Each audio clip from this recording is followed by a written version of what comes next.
I went out and got this.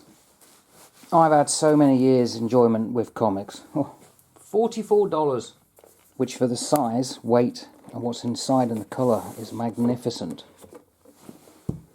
I got it really because I've always had this about comics, how it evolves, but more importantly, how it presents background information of what's happening in the world. So they're an historical document, really,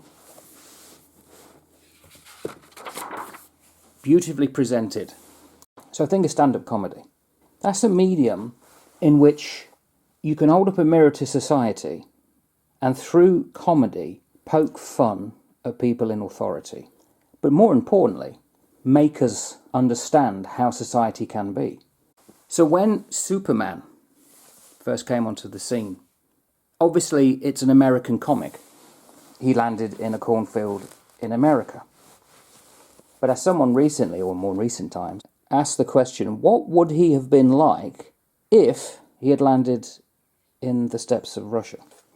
And how the art changes. So this is the more simplistic early style. But if you, for instance, consider here Batman, to how it changed, and also obviously Wonder Woman, and the style of the art has changed. It's a fascinating thing. So in the 1930s,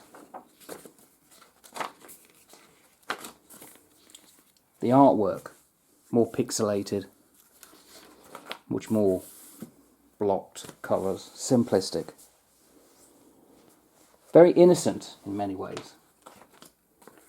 That in new comics you could have quite graphic imagery of aliens attacking and so on.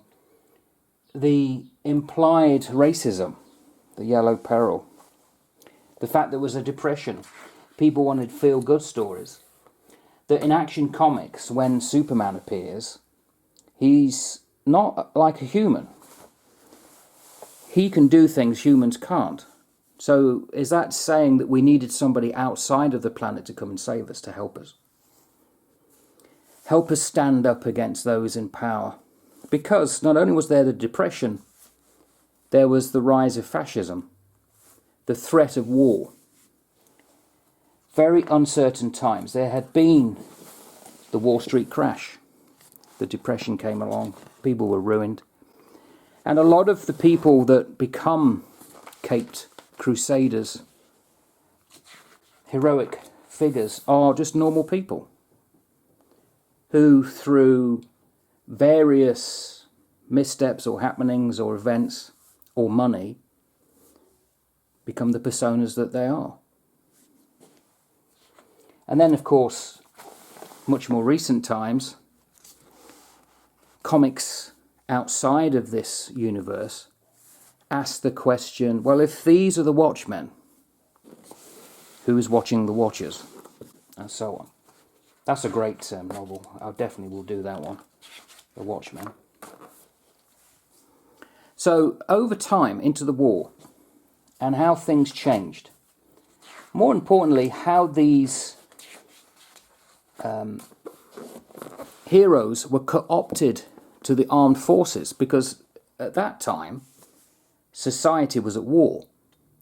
Most people were in uniform, and therefore to hide or not mention the fact that Superman was behind the all-American way would not have gone down very well. Batman and Robin, digging food for victory. I mean, these may just have been adverts, but they are of a time and place. Women as powerful as men. And it's just a wonderful continual study that I find into the times and feelings of the era. So I'm going to find the year I was born, 1964. What was around then? Well, Batman. I remember Batman and Robin in the 60s. Shark repellent. The storylines and certainly the artwork are a lot more busy. We'd become a bit more expecting of certain things in the style and what was being said. I'm interested to revisit this era, especially going to the late 60s, and how it tied in with the angst that was around at the time of, say, Vietnam. Whether it's mentioned at all. And so on. I mean, look at the colours here. Very psychedelic.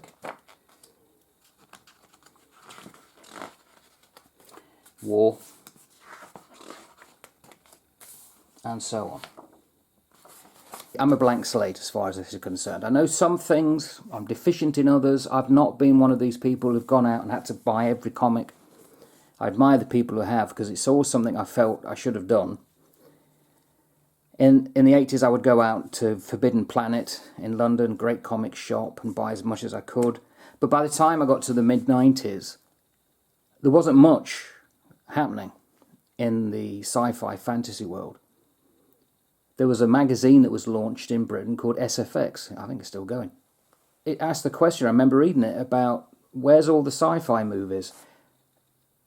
Stargate came along, and ever since then, it's been a steady rise in the amount of movies that came out that, if you're interested in sci-fi, would appeal to you.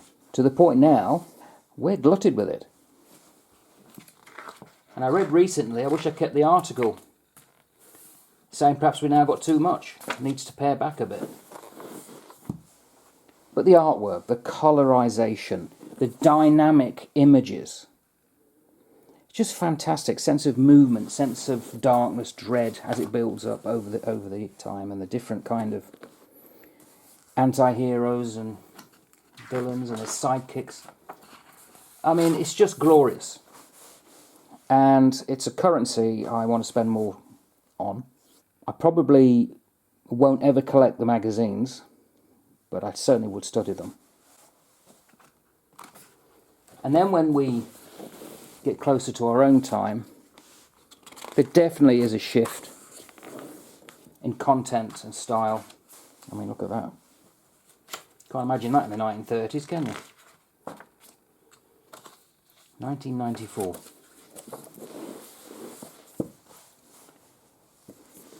Some beautiful artwork here. Another one that's got nothing to do with this. One I do know more about, and I'm definitely going to spend time with, and that's Judge Dredd. And how he changed from the original concept of Judge Dredd to when he gets the lawgiver to what he is now, and he's criticised as being the armed force of a fascist autocracy and so on. What do they tell us about our society? How we see our society? What makes us slightly at unease? Beautiful.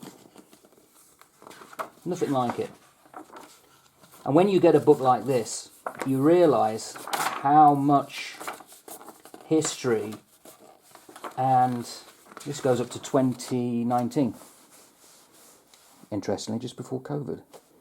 But look at the artwork here. Now, absolutely resplendent with colour and style. Very dark.